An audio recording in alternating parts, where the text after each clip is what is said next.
John, or Mad Jack Mytton, was born on the 30th September 1796.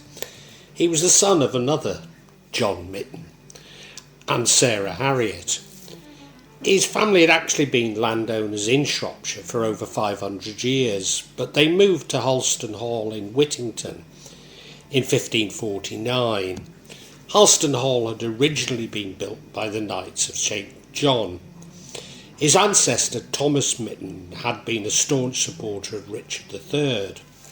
As Chief Magistrate of Shrewsbury, he barred Henry Tudor, the future Henry IV, from the town on his way to meet Richard at Bosworth in 1485.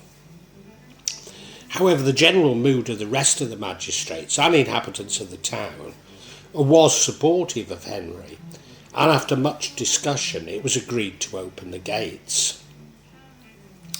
Another Thomas Mytton, 1597 to 1654, was an important parliamentarian soldier in the Civil War, rising to become a major general. Mad Jack's father died when Jack was only 2 years old.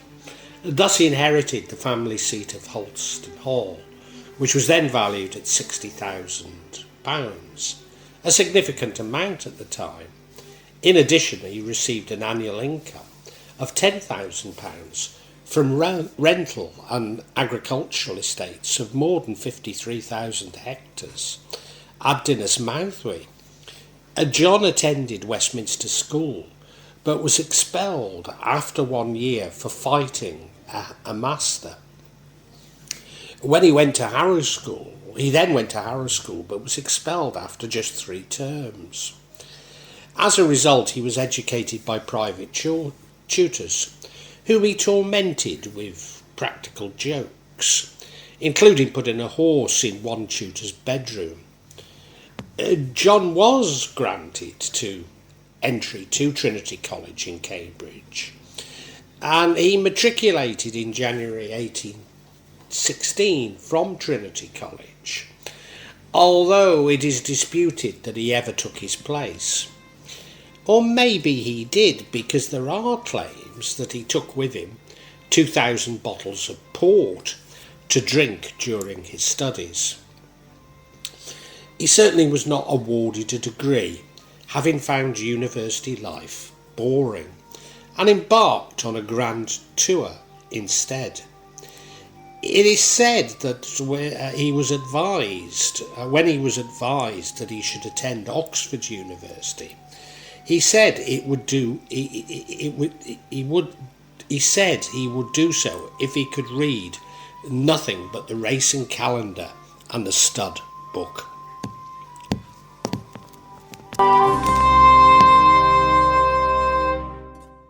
In 1812, at the age of 16, he was commissioned as captain in a local yeomanry regiment, the Oswestry Rangers, becoming the North Shropshire Yeomanry Cavalry in 1816. After John's return from the Grand Tour, he was commissioned in the regular army and joined the 7th Hussars. He spent a year with the regiment in France as a part of the army occupation after the defeat of Napoleon I. His nanny had taunted him about Napoleon being some sort of bogeyman, so undoubtedly Napoleon's defeat was a great relief. It turned out that he found military life just as boring as school and whiled away his hours gambling and drinking before finally deciding he couldn't take it anymore, quitting and going home. After his return to England, he rejoined the North Shropshire Yeomanry and was promoted to Major in 1822. He did try to buy his uncle William Owen's rank of Colonel when he left the regiment, William had left the regiment, but he was not promoted to it.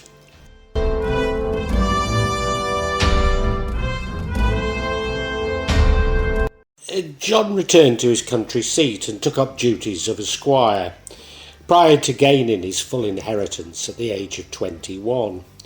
Shortly after, in 1818, he married Harriet Emma Jones, a daughter of the Baronet Sir Thomas Tywett Jones in London. She died in Clifton, Somerset, on the 2nd of July 1820. His second marriage was to Caroline Mallet Giffard from Chillington Hall in October 1821 at Brood in Staffordshire. She ran away in 1830 and they lived the rest of their life estranged. His biographer Nimrod said that Mr. Mytton's conduct in marriage state is that of the great, in part indefensible, and can only be palliated by a due allowance, which must not be denied to him, for the sort of insane delirium under which he so frequently laboured. And Nimrod, however, disputes that he threw his first wife's lapdog onto the fire, or attempted to drown his first wife. It is believed that he was full of remorse when she died. He's also said to have largely ignored his 6 children, only 4 of which outlasted him. He had hunted foxes with his own pack since a very young age, from 10. Later he was master of 2 packs of foxhounds, and he kept a number of racehorses in training, up to 15 or 20 at a time. He had a wardrobe consisting of 150 pairs of hunting breeches, 700 pairs of handmade hunting boots, 1,000 hats and some 3,000 shirts. His usual winter uniform was a light jacket, thin shoes, linen trousers and silk stockings. He sometimes led his stable boys on rat hunts, each stable boy being equipped with ice skates.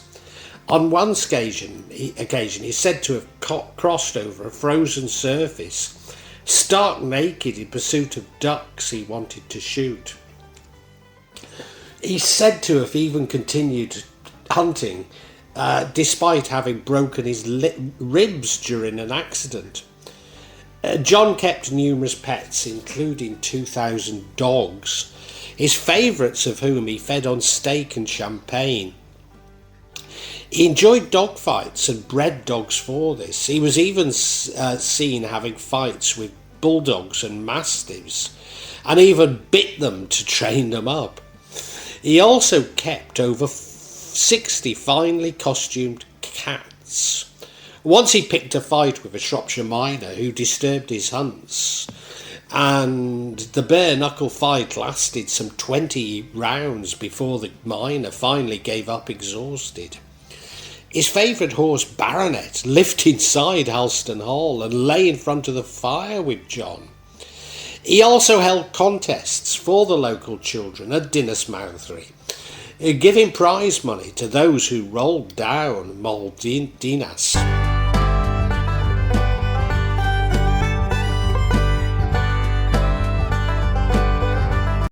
John was even-tempered and generous. In fact, it's said that he used to secrete money around his estate. Maybe he simply lost it, but maybe it was so that the poor people could find it. He never held grudges, but wouldn't listen to advice from anybody. He had enormous strength and endurance, and did not seem to notice either cold nor pain. He probably had what we would now term hypomania, bipolar illness, without the depression. There is a story that he went mad after having been rejected by a flower girl, and this involved him stealing the Holy Grail from Whittington Castle, which is also reputedly at Hawkston Park. Also of him having deceived a witch from the mere at Ellesmere. It's true John was a prodigious drinker. He drank several bottles of port each morning to forestall the bad effects of the night before. He was also known to drink eau de cologne when nothing else was to hand. He could drink 8 bottles of port a day and topped up with brandy. He even killed one of his horses, Sportsman, by making it drink a bottle of port.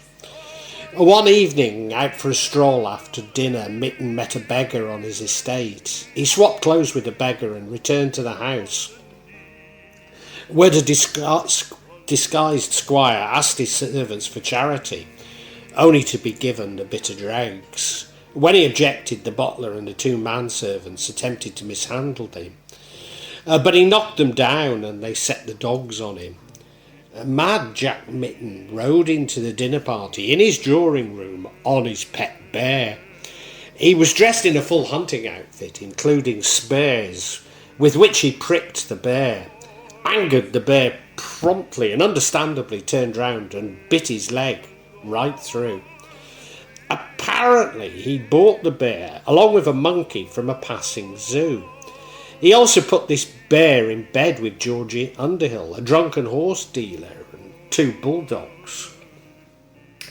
Guests leaving his dinner parties were often ambushed on the Oswestry Road, which of course was historically had been the site of many highwaymen, including Mad Kynaston.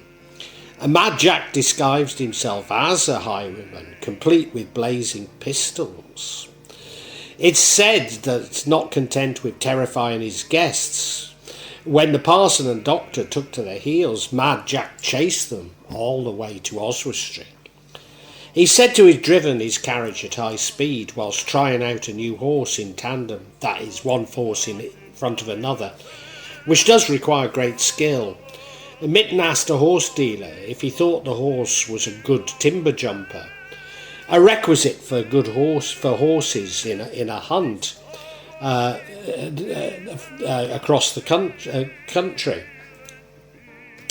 The bemused dealer didn't know. Then we'll try him, said Mytton, and making the unfortunate horse jump a turnpike gate while still attached, leaving the second horse and a demolished vehicle on the far side of the gate. On another occasion, he asked a passenger whether he'd ever been in an overturned carriage. When the man said no, he promptly drove the carriage up a sloping bank at full speed, tipping himself and the passenger out. He bought a horse named Euphrates, which he entered at the Gold Cup at Lichfield in 1825, which it won. Mytton also became a well-known character at Oswestry Racecourse. In 1826, while staying at the Bedford Hotel in Leamington Spa, as a result of a wager, Mytton is said to have ridden his horse, Mad Tom, up the grand staircase of the hotel into the first floor dining room, and then to have jumped over the table and the assemblers' diners, and then jumped through an open window into the parade below. Needless to say, such shenanigans, drinking, gambling met with great disapproval amongst the local residents of Leamington Spa, and those who were trying to attract to Leamington wealthy families whose primary motivation was a sober and quiet environment. Followers of the occult will be aware that Leamington Spa was the birthplace of Alistair Crowley.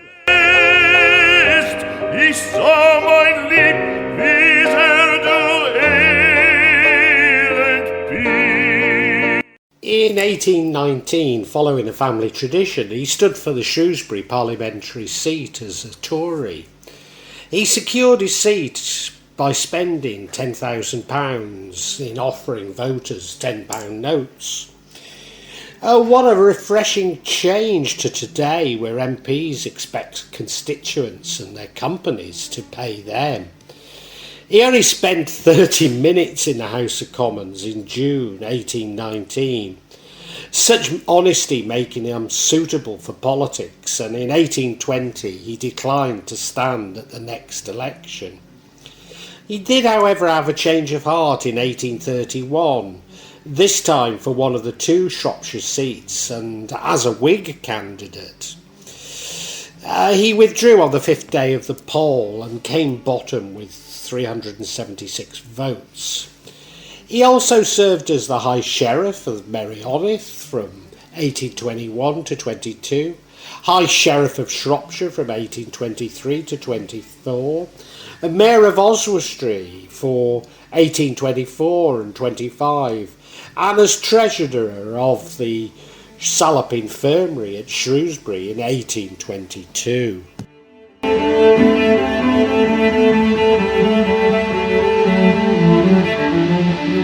Over the course of 15 years, he managed to spend all of his inheritance, which of course was a fortune, and then fell into debt.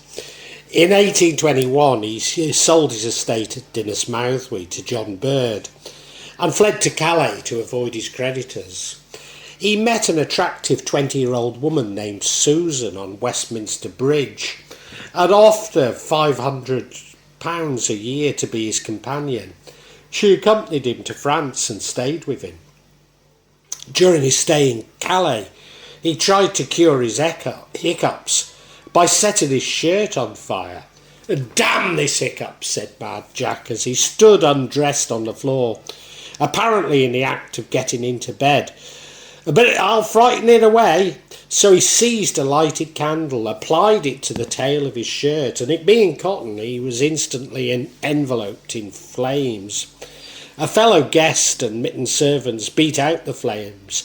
"The hiccup is gone, by God," said he, and reeled naked into bed. In 1833, Mytton returned to England, where, still unable to pay his debts, he ended up in Southwark debtors' jail. He died there in 1834 of delirium tremens. He's buried in the vault of the private chapel at Halston on the 9th of April, supposedly with his pet bear. 3,000 people attended his funeral, almost certainly making him the most popular politician ever from Shropshire. The Mytton and Mermaid Hotel in Atcham is not only named for Mad Jack, but reputedly haunted by him. On the September the 30th, each year, which happens to be Mad Jack's birthday, his funeral procession stopped at the Mytton and Mermaid, then a coaching inn, on the way to Halston Chapel. To my surprise, at my father's funeral, I was told of a plan that he had to jointly buy the Mytton and Mermaid Hotel. He didn't, but one of the conspirators did, and fittingly drunk himself into bankruptcy. But not before furnishing the crypt bar with coffins for tables, where I do recall spending a very enjoyable evening with the beautiful Elvira from Telford.